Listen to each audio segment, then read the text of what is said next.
ये कहानी है सुंदरबन जंगल की, जहाँ अब सर्दी का मौसम अपनी चरम सीमा पर था। सभी पक्षी घर बनाने में लगे थे, मगर जंगल में कालू कौवा और उसकी पत्नी मैना ना तो खुद सुखी जीवन जीना चाहते थे और ना ही औरों को जीने देते थे। जितने भी पक्षी अपने घर बनाने की कोशिश कर रहे थे, वो उन सब के घर में कुछ न कुछ कमी निकाल ही देते थे, ताकि उन्हें अपना घर दोबारा बनाना पड़े। एक दिन टोनी चिड़िया अपना घर बना रही थी। तभी कालू और उसकी पत्नी ने उसके घर की लकड़ियों को वहाँ से हटा दिया और उसका घर तोड़ दिया। कालू भैया और मैना, तुमने मेरा घर क्यों तोड़ा?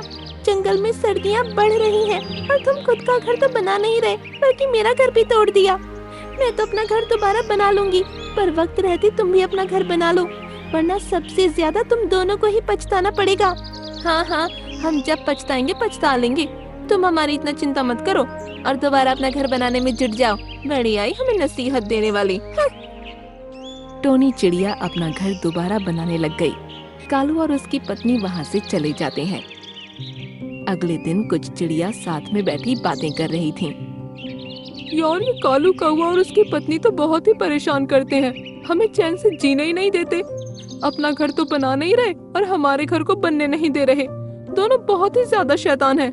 हाँ, पर तुम चिंता मत करो, इन्हें तो समय सबक सिखाएगा। ठंड धीरे धीरे बढ़ती जा रही है और हमारे पास तो छोटा मोटा कैसा भी अपना घर है, इनका तो घर ही नहीं है। ये मरेंगे ठंड से। हाँ, तुम दोनों ने सही कहा। अब हमें खाना भी इकट्ठा करना पड़ेगा, क्योंकि धीरे धीरे ठंड हो रही है, फिर ठंड में बाहर उड़ा नहीं जाता।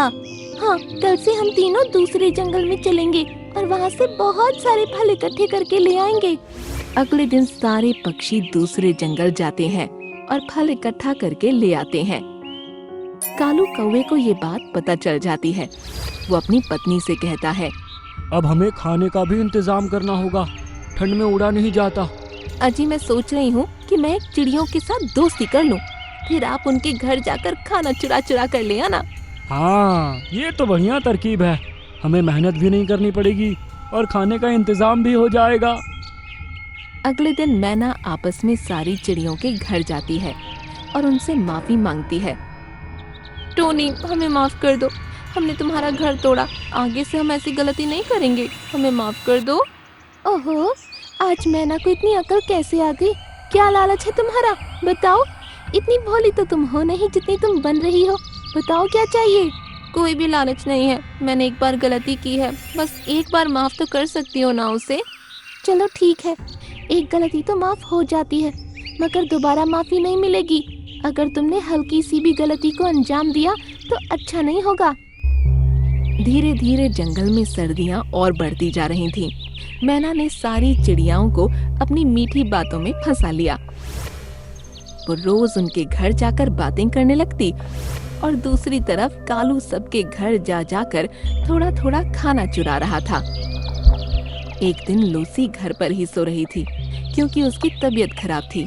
कालू चुपके से उसके घर में घुस गया और खाना चुराना शुरू कर दिया।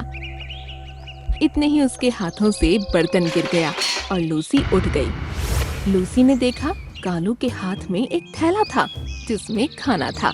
तुम यहाँ क्या कर रहे हो? तुम और तुम्हारी बीवी अपने गंदे कामों से बाज नहीं आओगे ना? इसलिए ही तुमने हम सब से माफी मांगी थी, ताकि तुम हमारा राशन चुरा सको। तुम्हें जरा सी भी मेहनत ना करनी पड़े और फ्री में खाना मिल जाए। ऐसा कुछ भी नहीं है, ये आपका खाना गिर गया था, मैंने उठा लिया। ले लो अपना खाना और हमें माफ कर दो, गलती हो गई। लूसी ने ये बात सारी चिड़ियाओं को बता दी और मैना को भी सब अपने घर से बाहर निकाल देते हैं और उन्हें माफी भी नहीं मिलती और सब उनसे बात भी नहीं करते। एक दिन काफी ठंड पड़ती है। सारे पक्षी अपने अपने घरों में चले गए, पर कालू और उसकी पत्नी ठंड में एक पेड़ पर बैठे कांप रहे थे।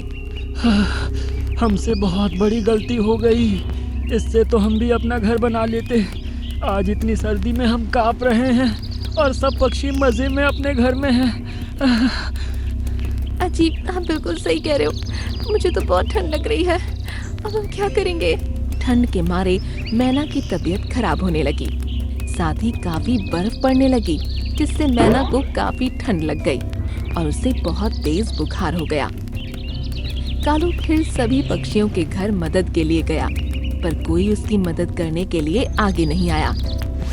फिर वो थक कर टोनी चिड़िया के पास गया। टोनी, मेरी पत्नी की ठंड से बहुत तबीयत खराब हो रही है, हमारी मदद करो, कहीं उसे कुछ हो ना जाए। मैंने तुम दोनों से पहले ही कहा था मेहनत करके घर बना लो, पर तुमने मेरी बात नहीं सुनी। और वैसे भी तुम झूठे हो, क्या पता ये भी तुम्हारा कोई झूठ हो। चले जाओ यहाँ से। कालू कौवा रोने लगा और अपने हाथ जोड़कर टोनी से बोला, आज तक मैंने और मेरी पत्नी ने बहुत गुनाह किए हैं, पर आज हमें तुम्हारी मदद की बहुत जरूरत है। प्लीज हमारी मदद करो।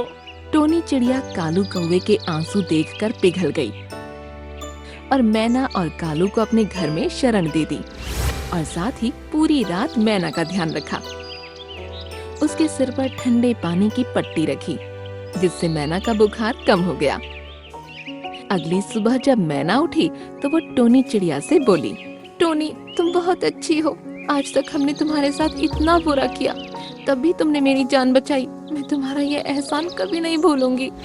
उस दिन के बाद से कालू और उसकी पत्नी सुधर गए। साथ ही मैना और टोनी बहुत अच्छे दोस्त बन गए। कालू ने अपनी पत्नी के साथ मिलकर अपने लिए बहुत सुंदर घर बना लिया और साथ ही सब पक्षी भी उनके साथ खुशी खुशी रहने लगे। इस कहानी से सीख मिलती है कि समय को व्यर्थ नहीं करना चाहिए, वरना समय हमें अपनी वैल्यू समझा ही देता है।